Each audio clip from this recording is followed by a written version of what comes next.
You're starting to narrow down your search on where you would like to live in Raleigh, and maybe you're considering North Raleigh. Today, I'm going to break down the top 5 neighborhoods in the North Raleigh area.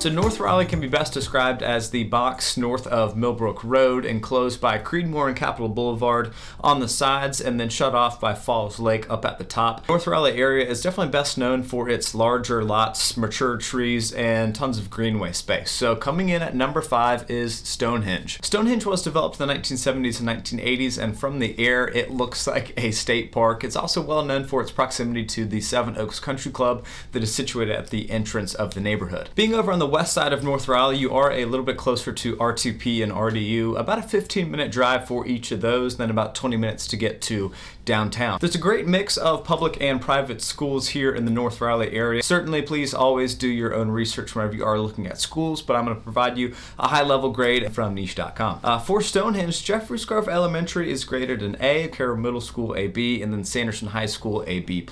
Stonehenge has a lot of close-by amenities and things to do. As I mentioned, the Seven Oaks Country Club is located at the front entrance of the neighborhood, but Lakeland Park is also right on the back side of the neighborhood as well. So lots of hiking trails, baseball fields, tennis courts, a great community center, lots of playgrounds throughout the area. There's also plenty of nearby shopping centers and grocery stores. In summary, Stonehenge is a great neighborhood for families. There are certainly lots of retirees as well. May not be a great neighborhood for first-time home buyers. However, there is close proximity to RTP and RDU. So if you are traveling frequently or work over at RTP, this may be a good neighborhood for you. The median sale price for Stonehenge over the last 12 months was $630,000. There are a few things available in the mid to high 400s. However, expect those homes to be very dated on the insides. The most expensive listing sold in the last 12 months came in at $860,000. HOAs are actually going to be pretty minimal in this neighborhood, usually about only $25,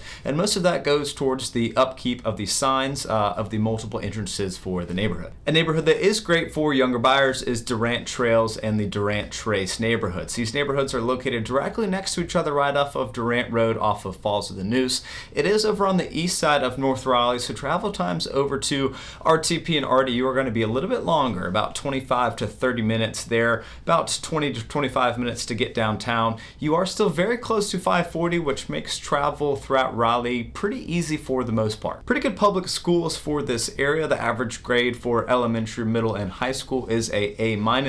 Durant Elementary and Durant Middle very close to the neighborhood, and then Heritage High School just down the road. Certainly lots of amenities throughout the neighborhoods. There are a few different nature trails that actually wind directly through the neighborhood, so certainly a great place to walk the dog or get some exercise in. Durant Nature Preserve is actually a part of the area as well. There's also a neighborhood pool with a few lap lanes, lots of swim meets going on with the kids during the summertime. Certainly there are a couple playground areas down there as well, and then that value is reflected in the HOA payments. So it is a little bit more expensive on the HOA side to live in Durant Trails. However, you do get access to the clubhouse. So the median sales price in the area this past year sat at $485,000. There are a few things up to $650,000, $700,000. However, there are certainly not a lot of them. In summary, this neighborhood is very popular with families and first-time buyers. There are a few homes in the $425,000 to $450,000 range. However, when they pop up, they're usually sold in a couple days. So if you do see one pop up that you like, you definitely need to move on it very quickly. This neighborhood is also very popular for folks with dogs. Almost all of the yards are going to be fenced in. And then the proximity to the elementary and middle school, if you do have young children, both of those are going to be about 2 or 3 minutes away, making the drop off and pickup time in the mornings and afternoons pretty easy. So number 3 on our list is a little bit different than some of the other traditional neighborhoods. Number 3 on our list is actually going to be all of the new construction luxury communities down towards Falls Lake. These include places like the Overlook at Mount Vernon, Southern Hills Estates, Falls Reserve, Shineleaf Estates, Glen Hill, Norwood Ridge. There are almost too many to count, and they seem to be popping up every single day. These lots have been in high demand over the last couple of years as more and more folks are starting to work from home. They're looking for larger lots as well. So most all of these lots are going to be north of a full acre of land. There are a ton of options available available based on what you're looking for as far as pre-sale lots go. So if you are interested in any of them, certainly please reach out to me. You've also got your option to pick from some of the best home builders here in the area, like KJ Construction, Legacy Custom Home Builders, Tim Thompson. The list really does go on and on. Most of the homes in these gated communities are going to be about 5,000 to 7,000 square feet. However, there are options available, like in Southern Hills, to build homes north of 10,000, even 12,000 square feet. These homes are a little bit further north and closer to the lake, so drive times will certainly reflect that. If you're looking to be in an area maybe a little bit more close to the action, take a look at number 2 on our list, Northridge. Northridge is one of the most famous subdivisions here in the North Raleigh area, built in the 1960s, and it's also anchored by Northridge Country Club. It's pretty easy to get around from the Northridge area as you are very close to 540. It's about a 20-minute drive to RDU and RTP, certainly depending on traffic. However, it's only about 10 minutes down to the popular North Hills destination. If you have kids, this area of North Raleigh is perhaps one of the best for schools, with grades according from niche.com all coming in at A- across the board for Northridge Elementary, West Millbrook Middle School, which was recently just rebuilt, Millbrook High School, and then you also have Ravenscroft, which is a very popular private school directly across from Northridge that serves kindergarten through 12th grade students. Northridge Country Club also has all of the amenities you can think of, with 36 holes for golf, a large pool area, events for kids, and multiple dining areas. Lifetime Fitness is also just down the road, right next to the French-themed Lafayette Village, which is great for shopping and dining as well. Millbrook Exchange Park is also right around the corner. If you like to play tennis, there are tons of options available there. Northridge has a little bit of a mixed real estate market. The median home sales price this past year was $1.2 million.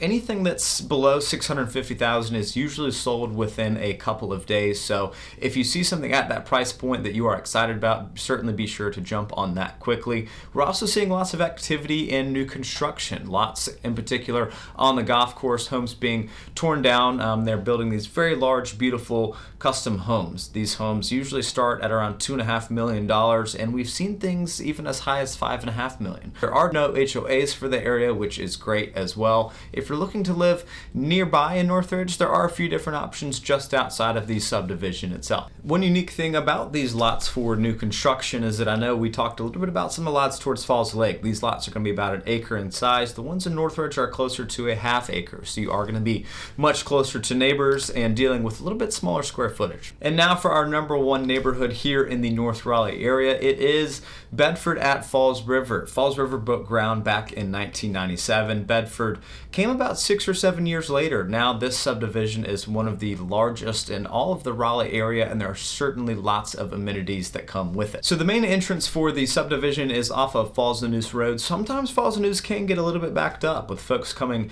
in and out of the neighborhood and getting onto 540. Travel time towards RTP and RDU is going to be about 25 to 35 minutes. It's about 20 minutes to get to North Hills and then about 30 minutes to get to downtown. Depending on where you live, you may be zoned for a different elementary school, either Wildwood Forest or Abbott's Elementary, and then everyone will be attending Wakefield Middle and Wakefield High School. All the amenities here in Bedford is truly what makes it so special. There is a very large clubhouse that has constant events going on, live music during the summertime, pool, pickleball courts, tennis courts, common grass areas, food trucks. The neighborhood really does a great job of planning and making sure things are always going on for residents. In addition to these amenities, there are also the shops at Bedford that are actually located interior to the neighborhood as well. There's a few different restaurants, a daycare facility, fitness center, and a few other things located directly inside of the neighborhood. At the front entrance, you've also got a Dunkin' Donuts, Butcher's Market, and a few other shops. Probably Bedford's greatest amenity is its walkability. There are miles and miles of paved, both walking and biking space throughout the neighborhood. 2 entrances to the Neuse River Trail as well. Lots of small ponds, areas to sit, which is always nice. You're always going to see folks walking through the neighborhood, walking their dogs, going for jogs in the morning, or pushing kids in the stroller after work. In addition to all of these great amenities, there's also a variety of homes to choose from here in the Bedford area. There's townhomes starting in the mid $300,000 price range, with single family homes townhomes usually starting at around $500,000, going all the way up to $1 million. The median sales price here in the neighborhood this past year was $575,000, but be sure to include the HOAs in your monthly payment calculations. For the townhomes, you're going to be drastically more expensive at around $350 to $400 per month, and the single-family homes are going to be $83 per month. Bedford may be my number one, but it may not be your number one. So let us know down below in the comments if you think we got these rankings right, or if you have another favorite neighborhood here in the North Raleigh area. As always, if we can do anything to help with your real estate needs here in the Triangle, give us a call, shoot us an email, and be sure to like and subscribe, and we'll see you guys on next week's video.